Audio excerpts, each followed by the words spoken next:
Okay, I guess that's about it. So I'm going to introduce the speaker, Vanessa Asko. Did I pronounce that right? Asko? Doesn't matter. It doesn't matter. Vanessa, give me your name. Vanessa Asko. Asko. That's what I said. I did well. Well, it's not Asko. Okay, Asko.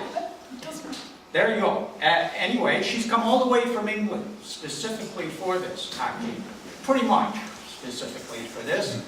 To be honest, I ran into her in the hangar here a year ago, and she was touring the museum, and in the course of our brief conversation, she had mentioned that her grandfather had been involved, in fact, leading a around-the-world race with the Americans. Now, this was really interesting to me because I knew that the Americans were the first to fly around the world, but I actually had no idea that other people were racing them, most notably the British themselves. And here I'm speaking to the granddaughter of one of the persons involved in that expedition. So I said to her, wow, that sounds unbelievable. Would you like to come back and tell us about that, make a presentation at speaker night? And she said she would. Now, a lot of people have said they would, but again. But she's a very persistent person, and she's also good for her word, and she's been spending many years researching and telling about this story. And as I say, there's a surprising connection with an incredible story. There's a surprising connection with Victoria and with the BC Aviation Museum. So now, having completely set her up, I turn her over to you. They're all yours, Vanessa.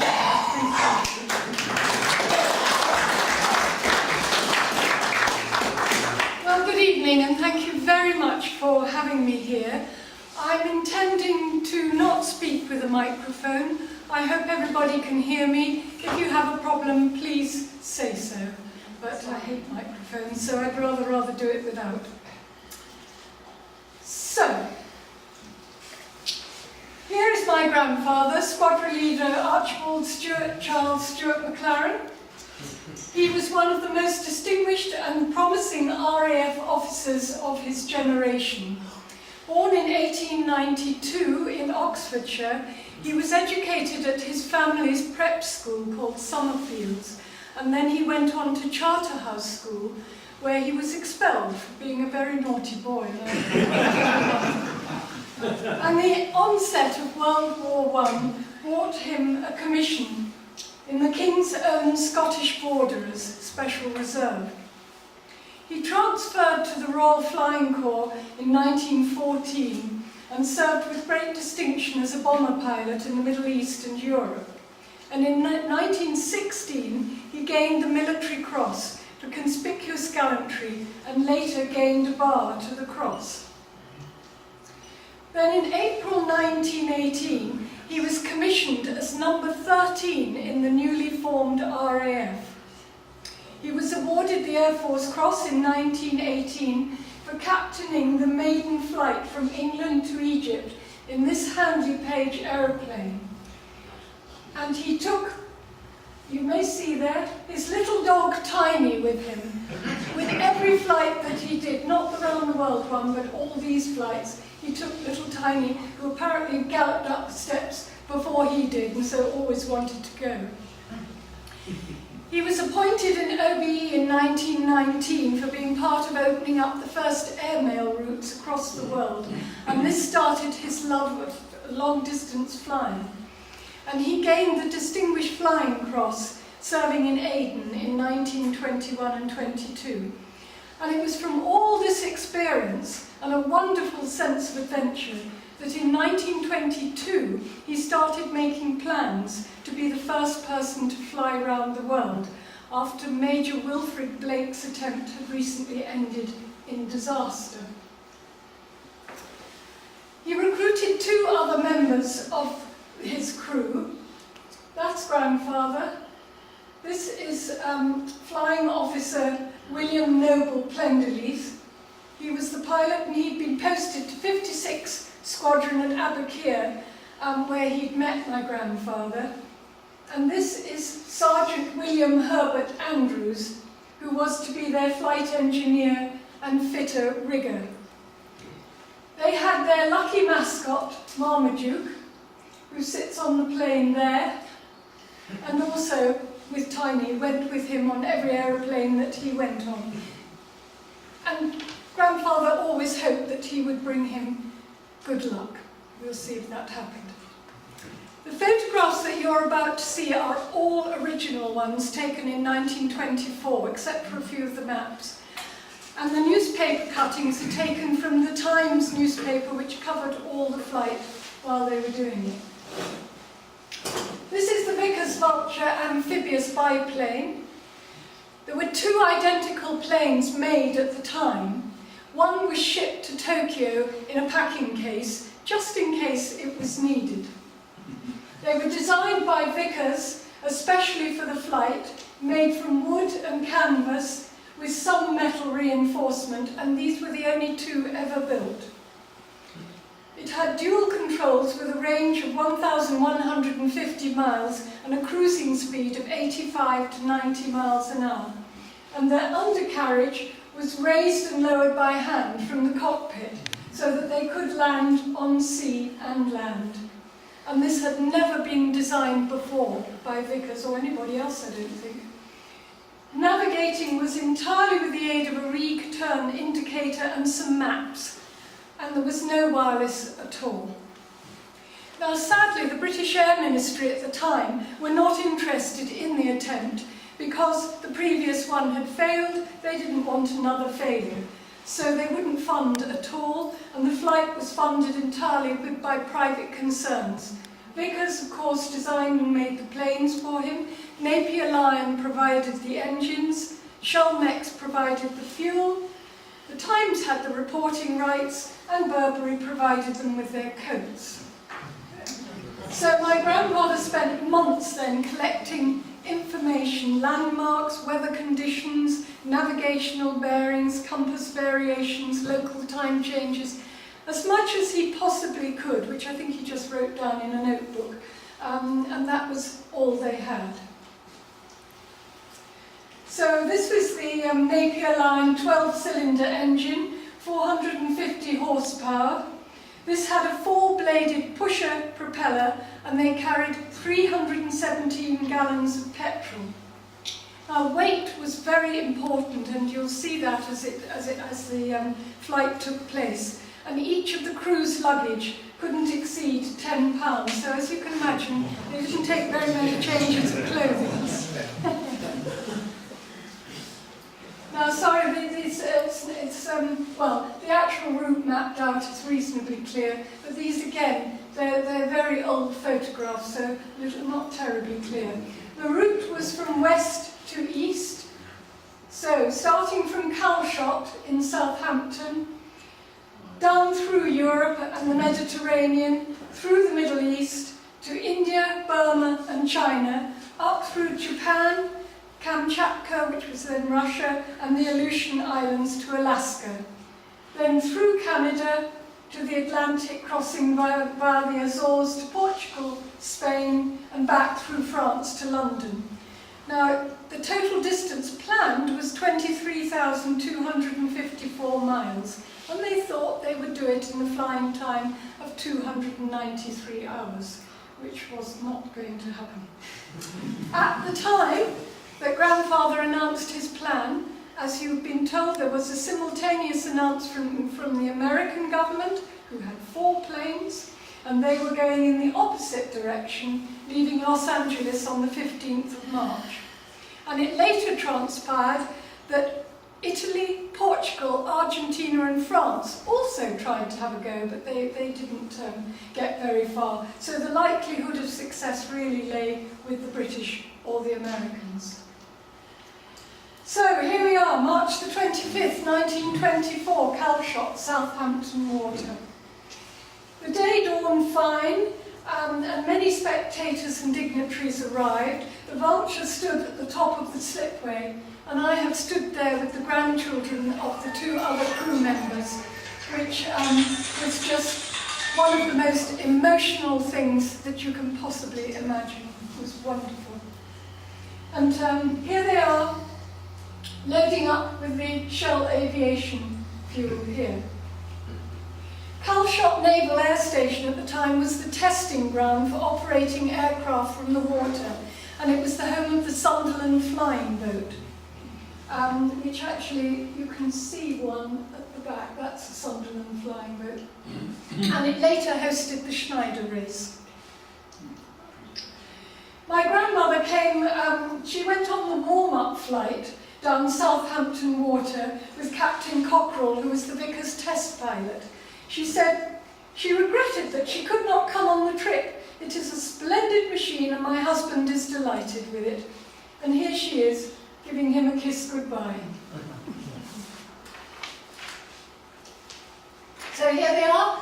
They took off at 12 noon with a great roar of Godspeed from the watching crowd.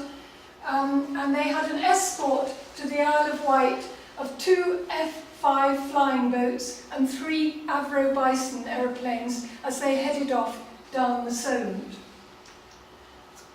So conditions were perfect and smooth. There they are taking off. There was no wind and the sun was more like June.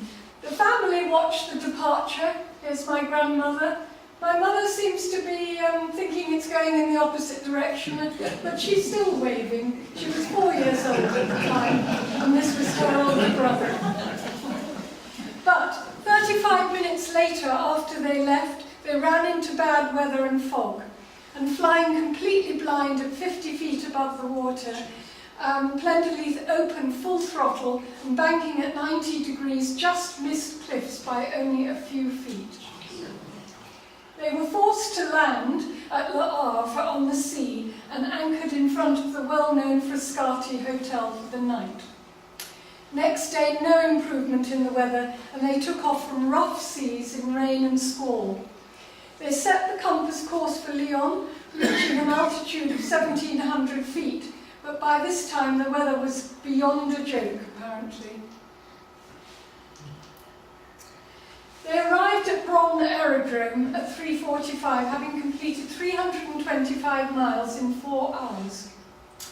My grandfather's log said, "We had a fine trip, especially as we got into the Somme Valley and left the rain behind, but we are all starving," and they had deafness due to neglecting to wear any ear protection whatsoever.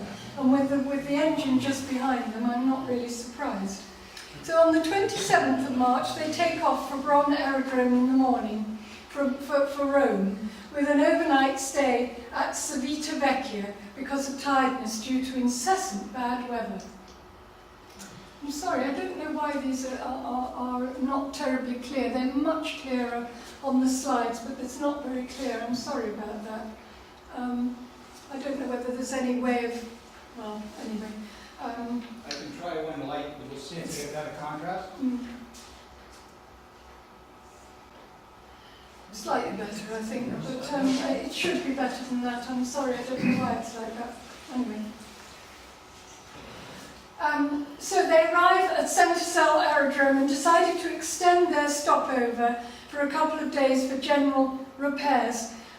It was noted in the Times, and you won't see this very clearly, but Grandfather is there, and he is eternally smoking cigarettes just near the Shell aviation teams that were there. There was no health and safety in those days.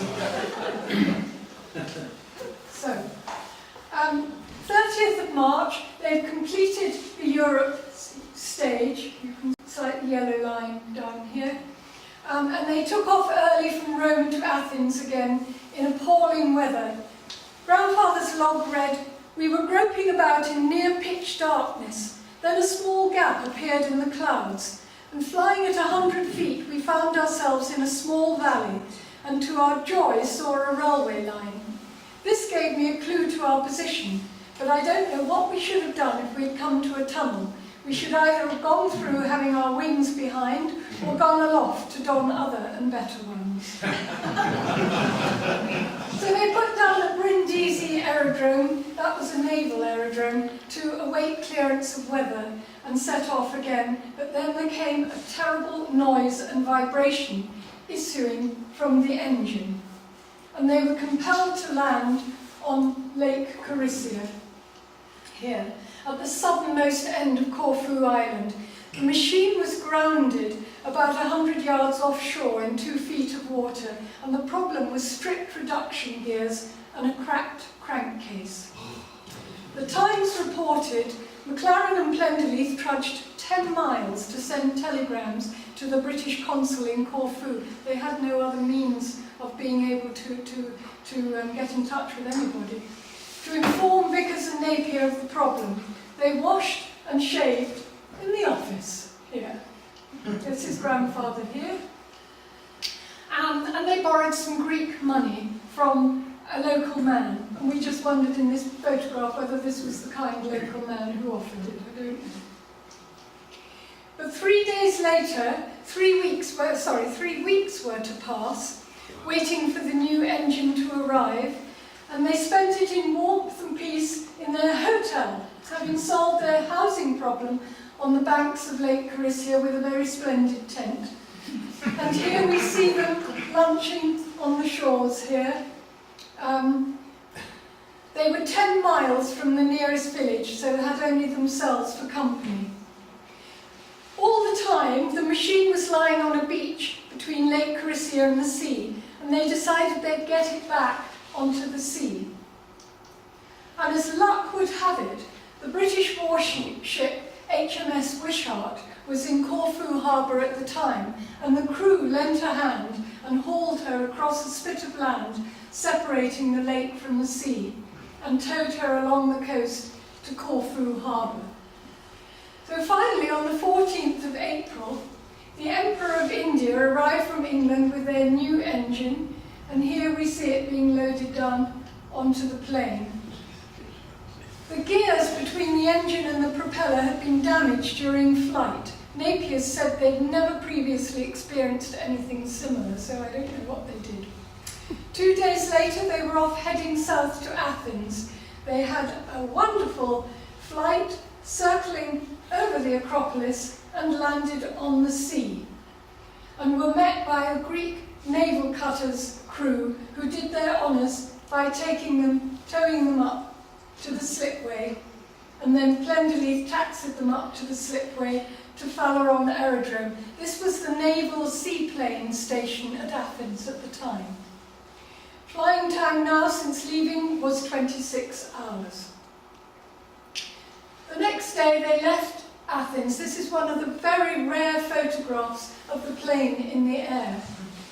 For the next stage of the journey across the Mediterranean, and then along the desert airmail routes from Cairo to Baghdad.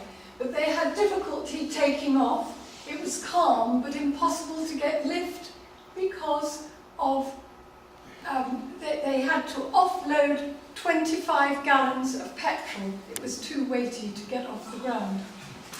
The log noted a splendid flight, and as they passed Abukir, they dropped a message in a biscuit tin into the sea, asking the authorities to wireless Heliopolis Aerodrome in Cairo about their arrival.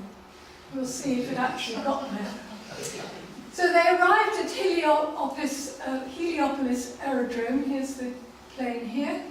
This was one of the first aerodromes built in Egypt. Being the first RAF port of call, they were guests of 216 Squadron, and grandfather had been flight commander there in 1920. Andrews never got further than having to stay with the plane, so it was just grandfather and Plenderleith who had all the good times. Poor old Andrews had to stay on the plane to look after it. And there was a lot of whiskey and soda at that time. This is all noted in grandfather's log. They had an early start heading east to El Ziza, Transjordan in the Oman, the route along the edge of the Syrian desert. And it was chosen because it was directly on the Cairo-Baghdad airmail route, which, as I've said, my grandfather had been marking out over the years before. And here we'll see the biscuit tin being loaded back onto the plane, so it did find its way there. But they had to stop off here in Abu Sir in Egypt with slight mechanical trouble. The desert sand was often a problem, it got into everything. But they spent 2 hours checking and cleaning the engine. And they took off again, flying at heights of 5,000 to 7,000 feet, arriving at, I'm sorry, as I say, I don't know why this is too light. They weren't like this before, but it gives you a vague idea. This is El Ziza, Transjordan. There was no proper aerodrome there, just an RAF hangar and a petrol store with a station on the railway line, and a train came once a fortnight. The Times reported the place was deserted, except for a few Bedouin all along here, who'd never seen a plane before, and they couldn't understand why it had the body of a boat and had landed on the desert. So they were completely nonplussed. The next day they woke to a force 8 wind, took off at 9:30 to Baghdad to follow the airmail route again. This desert airmail route provided a number of emergency landing grounds, and they were each identified alphabetically by letter. They were to pass E, G, K, N, R and V before arriving at Hinadi Aerodrome in Baghdad at 4:20. They'd flown for 7 hours and 10 minutes. So here we are at Hinadi. This is a lovely, relaxed picture despite the 7 hours and 10 minutes. But they're looking pretty good. There were always loads of dogs around all over the place. And small repairs were needed here, and they had to keep revarnishing the hull. And they were still anxious about adverse weather conditions. This is actually quite a good picture to show you the wheels here and how they were cranked up when they needed to land on the water. The 21st of April they took off from Hinadi, heading for Basra and the Persian Gulf with an escort of Bristol fighters here, and they saw a large sandstorm bearing up on their port side, but they managed to avoid it. They stopped off at RAF Sheba in Basra for lunch with yet another small repair to the hull, and this draws attention to the vulnerability of the hull. This is Plenderleith's log, beautifully written. I can't imagine if he actually wrote it as they were flying along, but it's just wonderful. And this part of it shows the flights from Baghdad to Karachi here, and the hours and the dates, all very neat and tidy. They took off for Bushire in Persia and flew into a violent sandstorm, and Plenderleith decided to cut short the journey. They landed on the sea at a fishing village for the night, and my grandfather's log read, "We slept fitfully on the wing after a meal of sandwiches and oranges. Plenderleith nearly rolled off into the sea." 25th of April they arrive at Bushire, and then they take off for Bandar Abbas on the sea opposite the consulate. And again, the locals apparently were astonished to see how the aircraft lifted itself out of the water and came ashore. They arrive at RAF Aerodrome at Shahbar, Baluchistan for lunch and refuelling. Off again at 1:45 for Karachi at a flying speed of 90 miles an hour. Grandfather's log read, "Simple route, no compass bearing, more like directions from a local tourist office. Just turn left, follow the coast until it turns right, and it's the next major city on the left." That's all you have. They arrive at the new Trig Road aerodrome at Karachi at 6 p.m. and from now onwards grandfather had no previous experience of the route, so he was relying entirely on his pre-planning.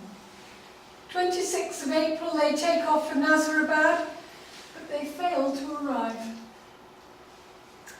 This again is Plenderleith's log, and it reads, broken reduction gears near Palu, Sindh, a month's delay, engine from Baghdad.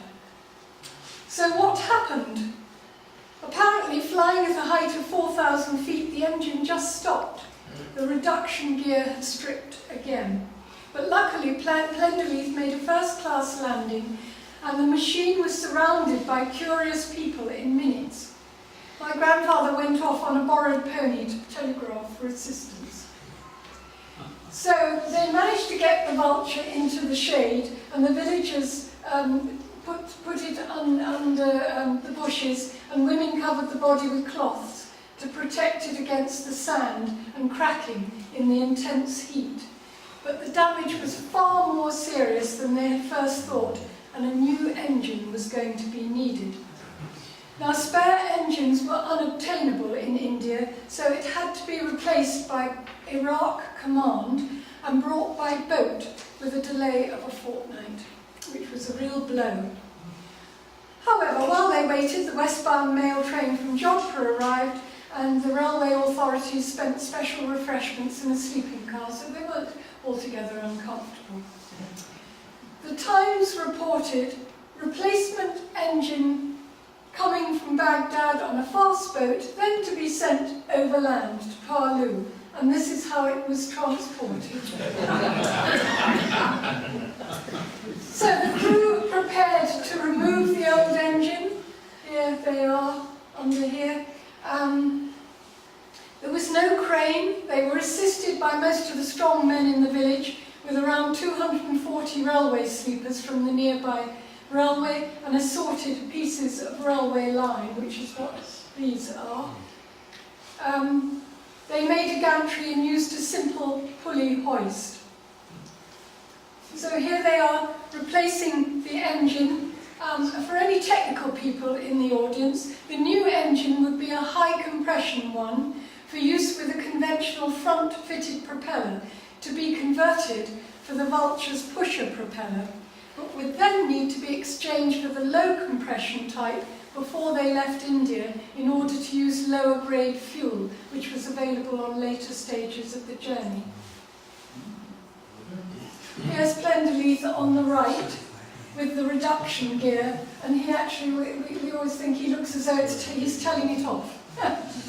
So 16 days later, the new engine was fitted, and on the 13th of May they set off for Calcutta, stopping off at Nazarabad, Pakistan, and Allahabad city in India for replacement radiator. They arrive at Dum Dum Aerodrome, 8 miles from Calcutta, 16th of May. And here they await the arrival of the new low compression engine, delayed again. And here we see them duly fitting and checking it. Grandfather here, wearing a tie and all that heat and everything else, but that's the way he was. Next day they flew on to the Maidan recreation ground in Calcutta, and they parked the Vulture under the shade of the trees on the polo ground to keep it cool. Grandfather wanted to be there for the thousands of spectators who came to see the plane, and he never missed an opportunity to fly the Vulture's flag. 4 days later, 21st of May, the next leg of the journey was to Bangkok. They were now going into the tropical stage of the journey in the monsoon season, as you can see by this picture, very, very wet, relying entirely on their own resources. And they began crossing the flat region and estuaries of the Ganges, and atrocious weather for 5 hours, often flying through solid sheets of water at 500 feet. They arrive at Akyab, here, on the Burmese coast of the Bay of Bengal, 6.5 hours from Calcutta, and they land on a golf course on Akyab Island to wait for the cyclonic storms to abate. Now, this was known to be the most difficult part of the journey, and it was the one where Major Wilfred Blake had come to grief in 1922 on his attempt round the world. And again, 3 days later, Vulture GEBHO, which was this one's number, took to the air for the last time. And upon taking off from Akyab, the plane fell like a stone into the water a few minutes later. Now, as they crashed into the water, this, again, I'm sorry that it's somehow too light, but these are just the newspaper articles about it at the time. They crashed into the water, the bottom of the hull smashed in, water poured in, and the crew just had time to get on the tail before the nose completely submerged. The machine continued to float until it beached in 6 feet of water. The engine was undamaged, but all the instruments, except the compass, were completely ruined. And the problem was that the machine had become waterlogged by torrential rain, causing overexpansion and sogginess, and continual exposure from the heat in the desert and everything else just created these problems. So what were they going to do? Was this going to be the end of the venture? So their only hope rested with the spare aircraft, which you will recall was in Tokyo. And here it is in its packing cases with my grandfather's name on it, 4,000 miles away. So a telegram was sent to Colonel Broom, who was the Canadian logistics specialist who had been working with them, who, as luck would have it, was in Tokyo with the American round-the-world flyers. So on the 25th of May, a telegram arrived in Tokyo about the crash. And Lieutenant Smith, leader of the American expedition, contacted his admiral requesting transport of the replacement machine to go to Akyab, and the Americans offered to transport the machine from Yokohama to Nagasaki, then to Hong Kong, and on to Akyab. Now, I wonder if people would do that these days. They were really helpful in those days. So 18 days later, on the 12th of June, the new plane, GEBGO, arrived in its packing cases in Akyab on the US destroyer John Paul Jones, and was transferred to the aeroplane shed here. And here are the American crew who helped to put the plane together, with Andrews mostly, but they all helped, and that was very, very, very noble of them. The Times reported, "This sporting offer to assist a friendly rival is very much appreciated by the organisers of the British World flight here." My grandfather's log read, "It emerged like a butterfly from the chrysalis. What a different machine. Everything okay." And here it is coming out of the shed. So a month after the crash, we're now the 25th of June, they take off from Akyab for Rangoon. But the onward flight was to be hindered by tropical monsoon, and because of deteriorating visibility, they decided to land at Cayenne Creek.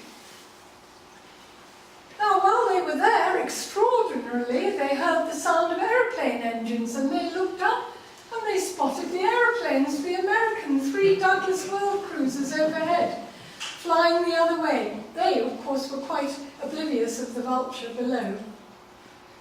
They lifted off again in steady rain and finally arrived at Rangoon Harbour nearly 5 hours late, extremely tired after a difficult flight. The cumulative flight time since leaving Calshot now was 95 hours. 2 days later, 27th of June, they take off from Monkey Point, Rangoon Harbour en route to Bangkok. And once again there were terrible storms, and my grandfather's log read, "The machine was buffeted about like a cork in a torrent." They decided to return to Tavoy, which is the deep sea port of Burma, pointed out here, and anchored in the river.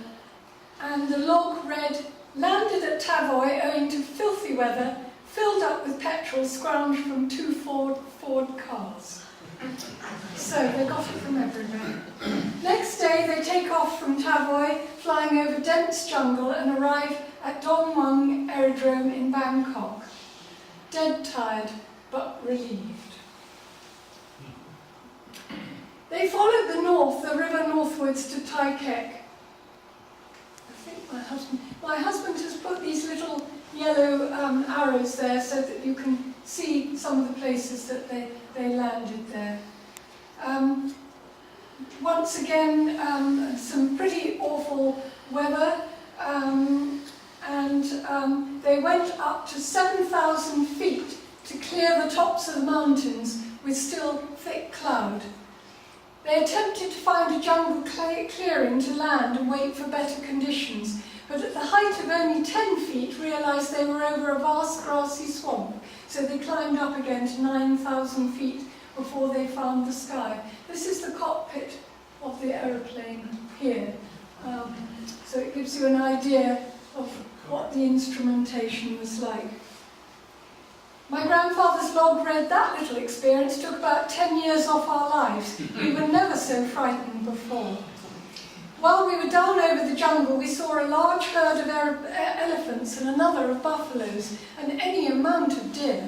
It is wonderful shooting country, and if we get around safely, we would like to return there for some sport. It's a good thing they had a sense.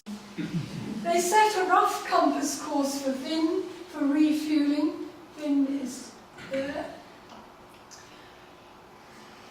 And yes, this is the cockpit that shows the absence of any modern aids to navigation. So they finally arrived in Haiphong, and my grandfather's log read one of the longest days and certainly the worst experiences of the flight. The whole trip was over 9 hours. 30th of June, they took off from Haiphong, following the coast towards Pak Hoi in difficult weather and heavy rain, heading to Hong Kong, Shanghai and Tokyo.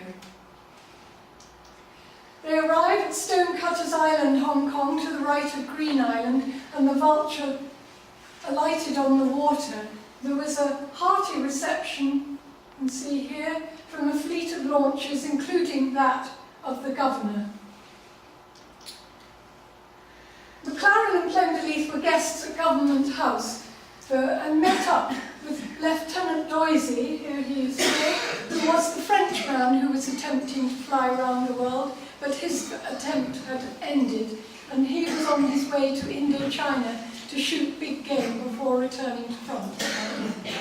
So the Vulture GEB-GO, the second plane, had now flown 2,000 miles in 31 hours flying time, mostly, as you have seen, in appalling weather conditions.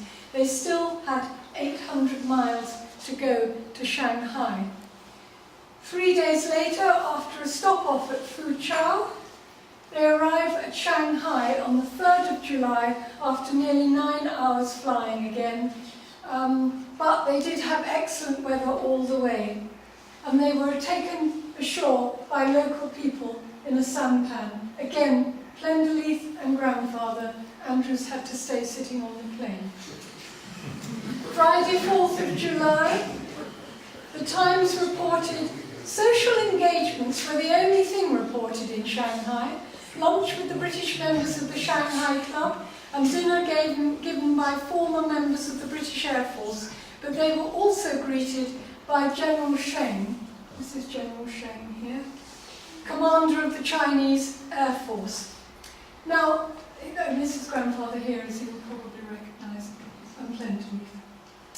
Unfortunately, Andrews suffered heat stroke while working on the plane in Hong Kong, and he was taken into hospital in Shanghai with a temperature of 105 degrees. Grandfather and Plenderleith decided to continue to Japan, and Andrews was going to follow them by sea when he was better.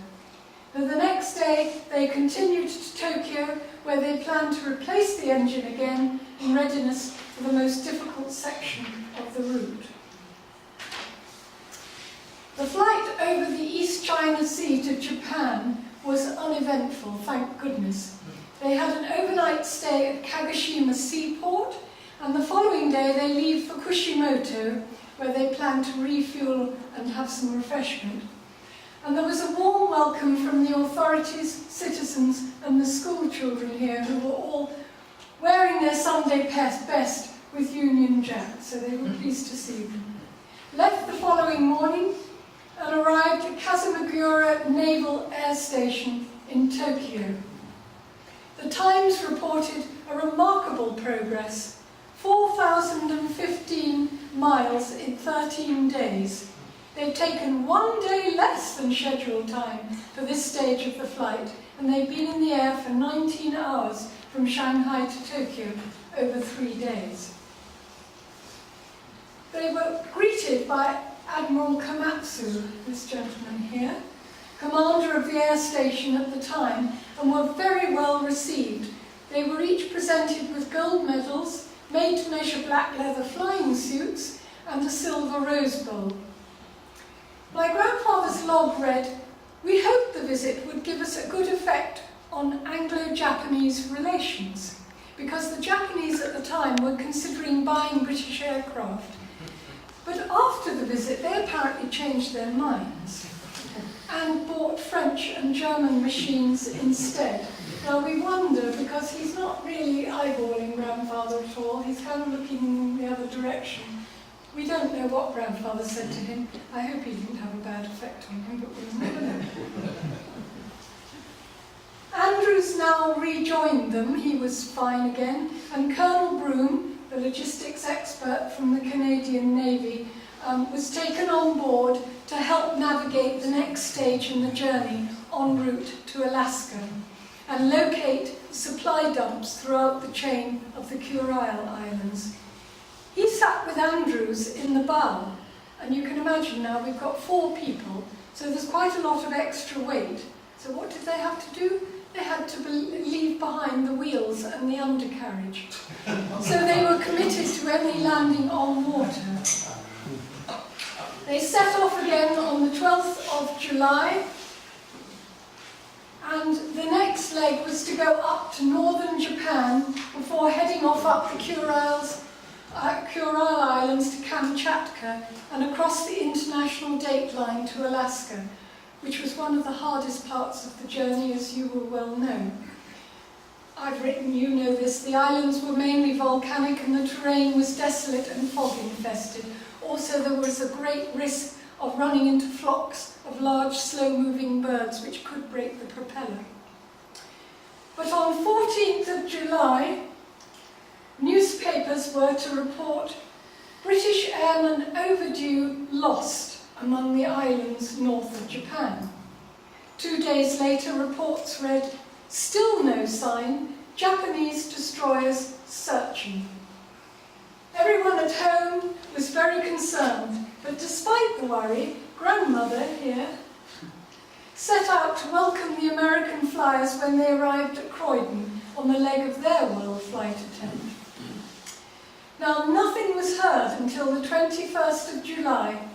Then a message was received by the Japanese destroyer Izukatsu saying that they had been found by a tramp steamer in Tokatan Bay in the Kurile Islands.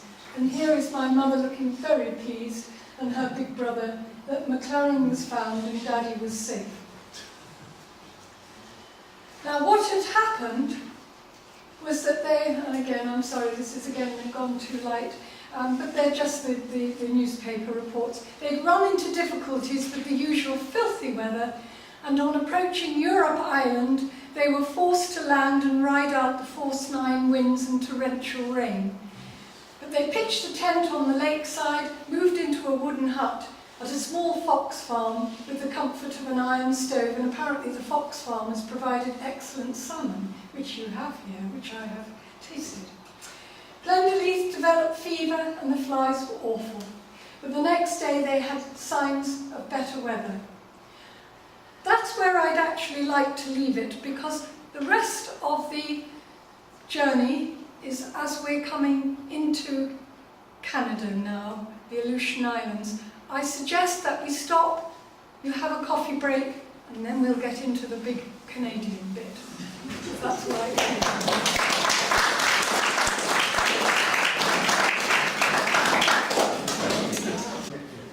This is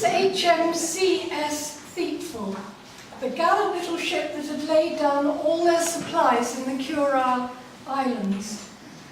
And they were out there, and they were just hovering around all the time, very kindly, just in case they might be needed. And they returned to Petropavlovsk to await the arrival of the flight. And this ship was to prove absolutely invaluable in the days to come, as you'll see. So we're now the 23rd of July. They take off from Europe to Broughton Bay. Plenderleith's log read, "Flight about 2 hours 10 minutes in thick fog. A very bleak, nasty and stormy place. Reindeers were blown off the cliffs into the sea." I don't know whether that's true or not.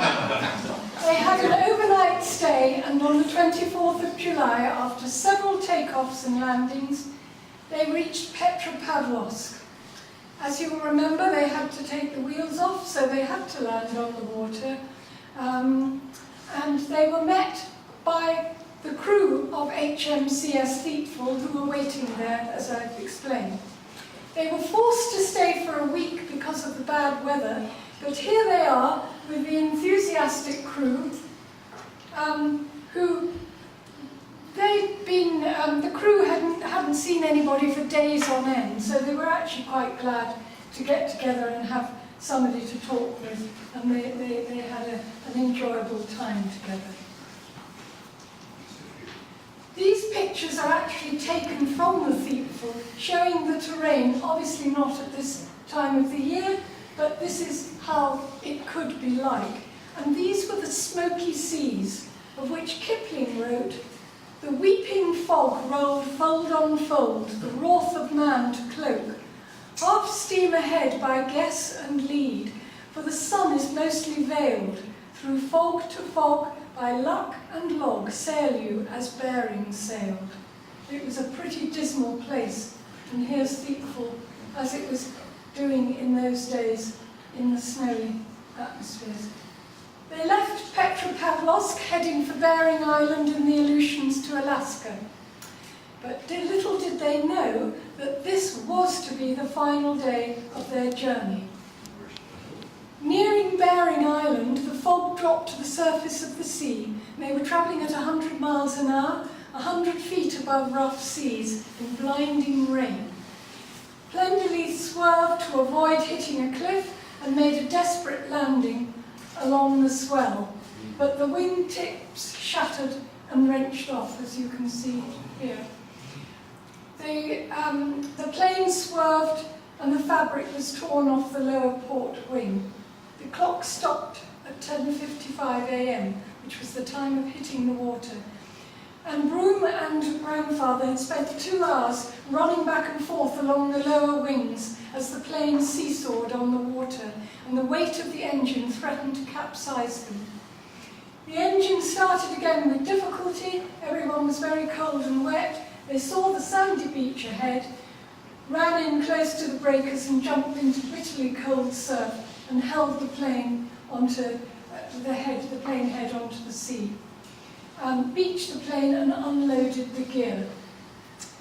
Colonel Broom recognised the position as Buckeye Rock and set off to walk 7 miles along the beach to the nearest place, Nikolsky. 2 boats were manned and came back to the plane and assisted in hauling it out of the surf. There was significant damage. And a Russian wireless operator made contact with the Thiepval immediately, and she came from Petropavlovsk, arriving on the 5th of August. Sadly, this was to be the end of the venture. The hull was dismantled, and all salvable bits were loaded onto the Thiepval. See it here being loaded for the onward voyage to Vancouver. My grandfather said, "I am not ashamed to say that I wept bitterly. We have failed, but we did our best. We were beaten in the end by fog alone." So ended the flight of the Vulture. They'd achieved a total of 13,100 miles in 130 days. Flying hours were 195 hours and 15 minutes. 29th of August, you can see the plane there, and here is the propeller in a case. 29th of August, after much needed rest and recuperation, they left Vancouver on their homeward journey on board the Canadian Pacific liner Montclair, arriving at Liverpool on the 20th of September.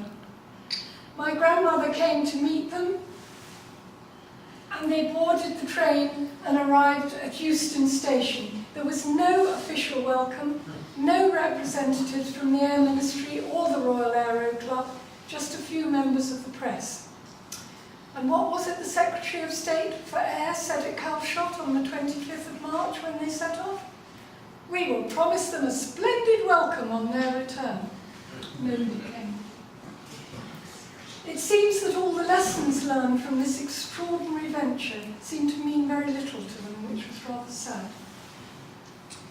25th of September, but they did have a splendid luncheon given in their honour by their sponsors, Vickers, Napier's, Shellmex, and some senior dignitaries from the RAF and authorities. McLaren in his address said, "The machine was ideal in every way for the venture. The engines carried us for thousands of miles, and the quality of petrol and oil speaks for itself. In the end, we were beaten by fog alone." Last year, I discovered that the propeller is still very much alive and resides on the wall of the officers' mess at CFB Esquimalt in Victoria, and I went to see it. Wonderful. It has the signatures on it of each of the three of them. Unfortunately, they have stuck a modern clock in the middle, which covers half the signatures, and it doesn't even go. So I actually pointed that out several times now, but it still remains there. Then, after a visit up here last year, and I had no idea you were here, but I'd come up to Sydney to have a few days off, and I came up here, saw there was this museum, came and looked around at your wonderful museum, and I told everybody here about the venture in the library. They've got all the bits and pieces, and they discovered in their archives that they had the thermometer from the plane. It's here on the table if anybody would like to look at it later on. And of course, they had no idea what it was, who it was, until I came along, and now they know. And it's just, I'm so thrilled that you've got it here. It's absolutely marvellous. And my husband has put a little tiny yellow arrow there to show this is the thermometer there. So that's absolutely brilliant. And Doug and I are going to try extremely hard to get the propeller brought up here so that you can have it here, because it would be much, much nicer for all the public to be able to see it, which they can't where it is. Do we get to keep the clock? You can throw the clock away.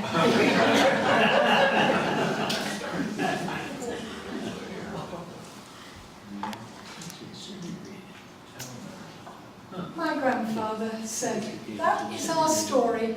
We would not have missed the adventure for worlds. We did our best and failed this time. I will say nothing of our luck. That is all in the game."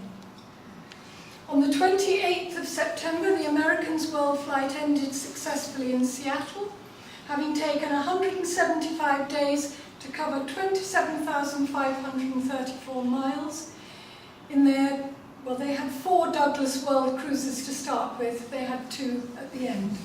And showing his respect for their life-saving help on his journey, my grandfather went out to Seattle to greet them. Sadly, afterwards, the crew never saw each other again. I don't know what happened.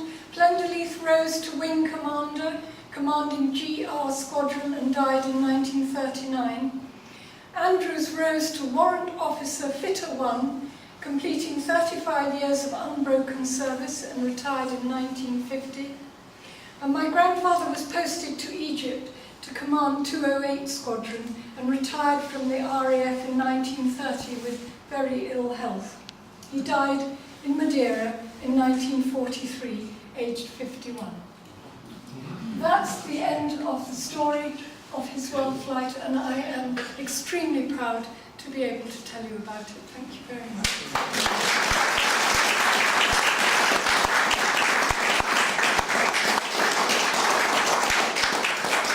Okay, who's got questions? Yes, Sam. I presume they chose the route west to east for the prevailing winds, and then you wonder why did the Americans go east to west, which is against the wind? Yes. I don't know. I mean, I think Grandfather chose that route because, of course, that was the way he'd been laying down all the airmail routes, so he was used to going that way. Oh, He of knew course. it. Why the Americans went round the other way, you'll have to ask them, I don't know. They didn't know the airmail route, perhaps. Probably not, no, because Grandfather was the first person to do that. Well, from England, anyway. You know, I don't know what the history of the Americans... It's because they drive on the other side of the road. Ah! Of course. That's it. Any other questions, comments? Yes. It's amazing to me that all they had for navigation was a compass, and going overland. I was thinking about from Bangkok northeast and just jungle and green and rice paddies down. Did they ever get lost or get in dicey situations where they weren't quite sure where they were? I expect so, a few times, but Plenderleaf was the most amazing pilot. And it was actually Andrew's son who persuaded him, Andrews that is, to write up as much as he could remember when he came back. And he never mentioned anything like that. So, I don't know how they did it, but that's how you did it in those days. So they just did, And I had amazing experience where, cut a long story short, I came across somebody who had found an old atlas in their mother's attic when she had died. And he got in touch with me because he said, I think this is something to do with your grandfather.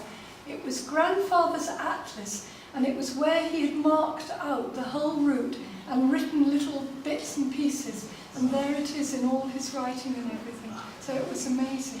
But that's what they did. They just followed maps and did it.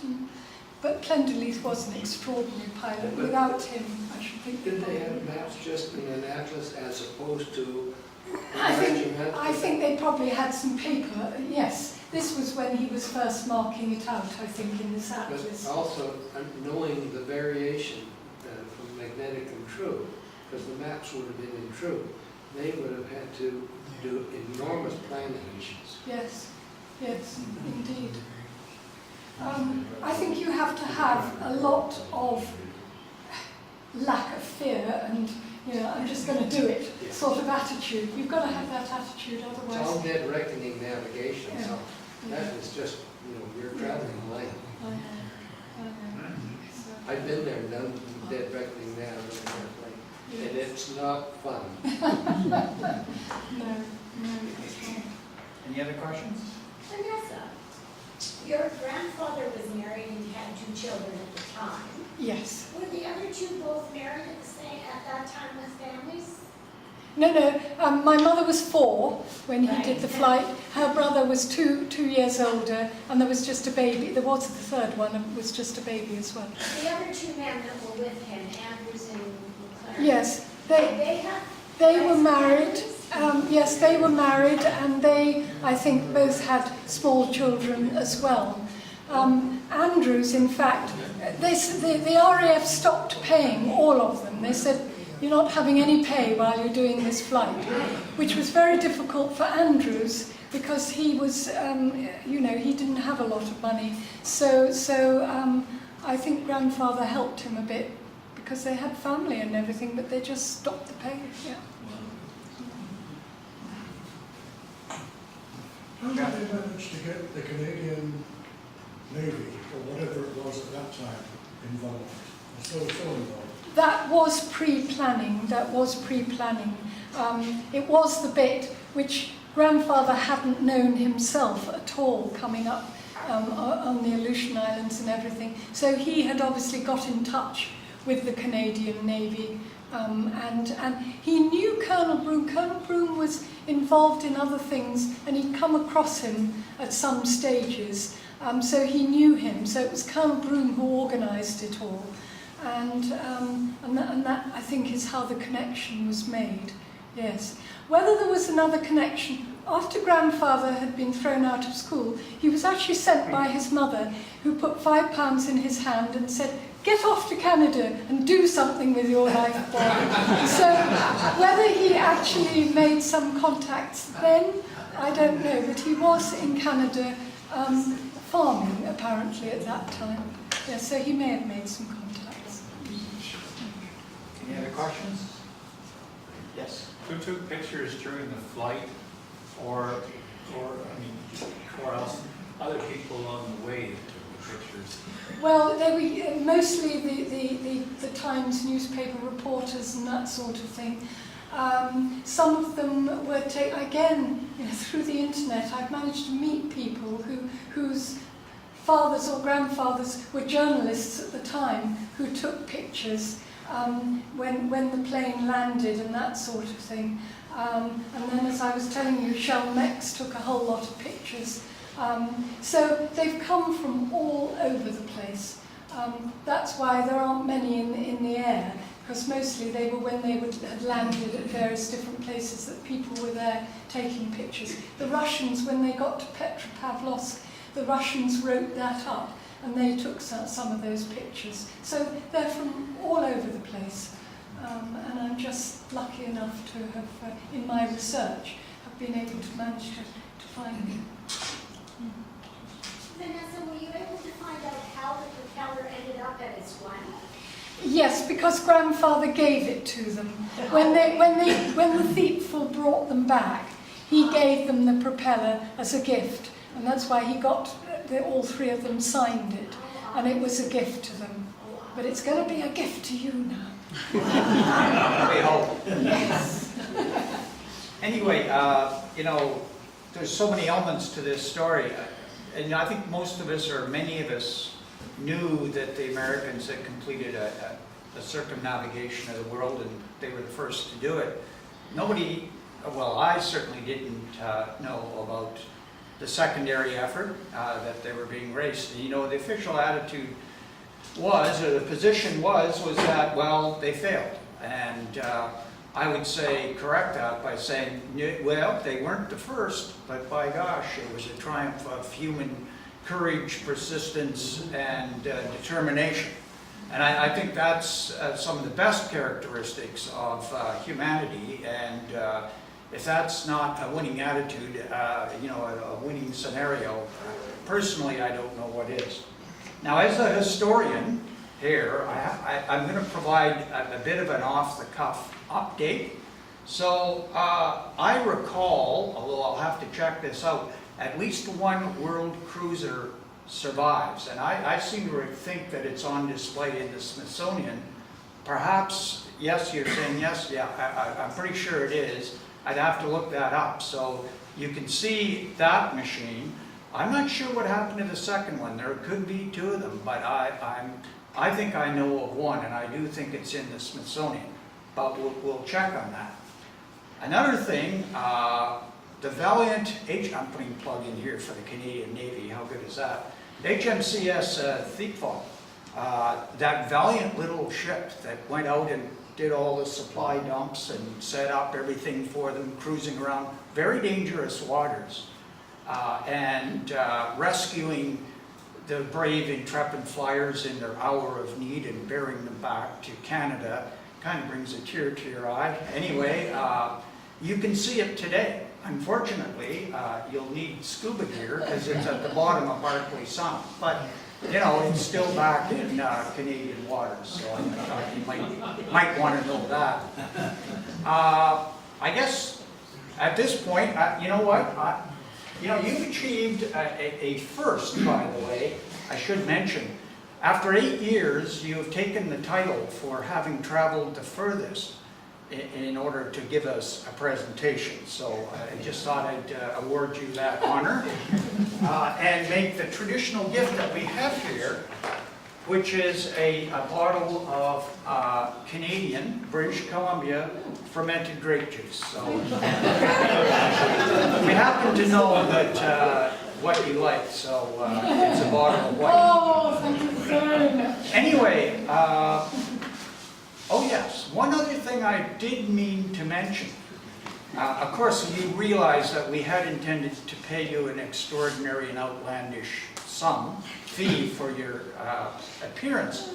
And she had made a warm-up presentation to Probus in Vancouver, and they had, well, never mind how many people they had. Vancouver's a big spot. Okay, they had 200 people. And they presented her with a check for $200. You know, I mean, that's only $1 a head, but, you know, $200, you know, that's very generous. And Vanessa said, well, you know what, it's my, I'm paraphrasing you now, it's my pleasure, it's my honor to tell you this story, and I really am not accepting money. And they said, well, you know, take it and give it to somebody. And she said, well, I'd like to give it to the BC Aviation Museum. So in fact, she generously donated it to us. And so thank you for being here. Thank you for giving us that, that generous gift. Anyway, thank you so much. Thank you.